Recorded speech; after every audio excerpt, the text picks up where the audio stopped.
Alright, I'm going to show you a layout of the Edge Effects controller for the PS2. So you got your mouse and its optical sensor, built-in rumble features in there. You got a triangle button, square button, circle button, and X button on it, as well as your R1, your R2, your R3, and your start button on the top there. So all those buttons are in that mouse. And here in the left grid we got the left analog stick as well as select button and the D-pad. Over here we got a new button, the focus button, which I'll tell you about later, as well as the L1 and L2 button. And we got a sensitivity dial so you can adjust your movement, to your liking. And this device, it just goes right here on this little cradle, and you can kind of adjust it left or right to whatever position you feel comfortable, while you're playing.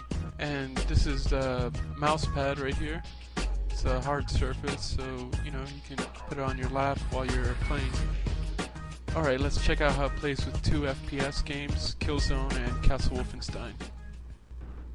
Alright, so I'm going to show you how that sniper rifle works for Killzone, and I'm just going to go over this ledge here and take a snipe at this guy, and I'll use the focus button to kind of fine tune when I'm zooming in to get that kill for sure.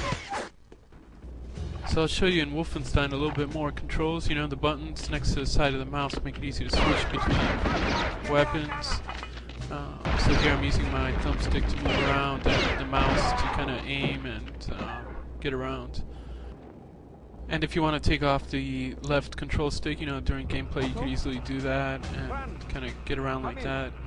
The Edge Effects, it takes time to get accustomed because you're so used to using the PS2 controller, but if you're a FPS gamer on the PC, it's a good way to kind of get that FPS experience and, try it out on the PS2.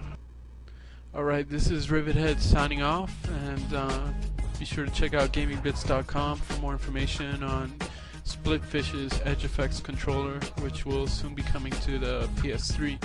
And check out our site and see how you can win the Edge Effects courtesy of Splitfish.